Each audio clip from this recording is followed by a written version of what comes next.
Alain, propos d'un Normand. Le beau et les musées. J'ai connu un petit employé, à la tête carrée et bien faite, et qui se portait au socialisme d'un généreux mouvement de cœur. On le voyait au dévouement sans limite qu'il donnait à toutes les œuvres communes. Voilà un homme qui, sur la foi des discours, alla dans les musées, pendant plus d'1 an, sans arriver, d'après son propre témoignage, à éprouver quoi que ce fût qui ressemblât à une émotion esthétique. Un jeune homme cultivé et libre d'esprit, à qui je contais la chose, dit simplement « Cela prouve qu'il n'y a rien de réellement beau dans ces musées-là. » C'est trop dire, ou plutôt, ce n'est peut-être pas tout à fait cela qu'il faudrait dire. Les amateurs s'échauffent artificiellement. Presque toujours, ils ont l'imagination nourrie d'histoire, et ils arrivent, tant bien que mal, à se représenter un temps passé où les œuvres d'art qu'ils admirent, au lieu d'être au musée, étaient vraiment dans leur cadre. Si c'est une descente de croix, ils se voient dans une église et croient entendre le chant des fidèles.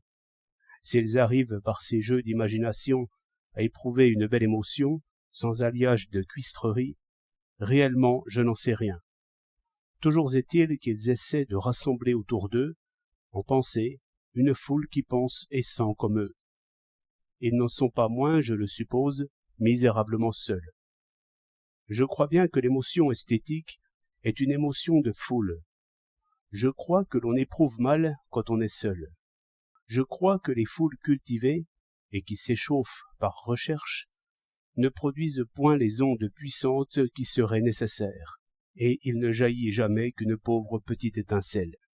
Au contraire, toute foule sincère produit en chacun un ouragan d'enthousiasme, de fraternité, de colère aussi, d'attendrissement, de sérénité même, si l'on peut dire, qui est, à ce qui me semble, la vraie matière de l'art.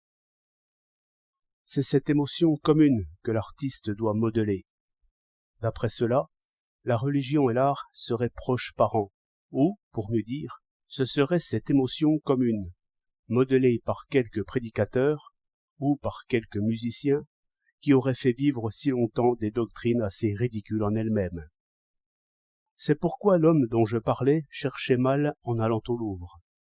C'est à quelque fête de coopération, ou bien en chantant avec des milliers d'autres quelque hymne à la paix ou à la justice, qu'il aurait senti comment le vrai devient beau. Comment? Sans doute par une expression sensible à un grand nombre, et sans effort, et marchant par impulsion réglée, de façon que toutes les émotions concourent et soulèvent la foule en des mouvements concordants. Chacun alors éprouve la vie commune et la puissance prodigieuse de l'espèce, comme le soldat quand il marche avec les autres. Je sens bien plus vivement, pour ma part, la beauté de Sambremeuse au défilé qu'une page de Mozart dans la solitude. 31 mars 1910.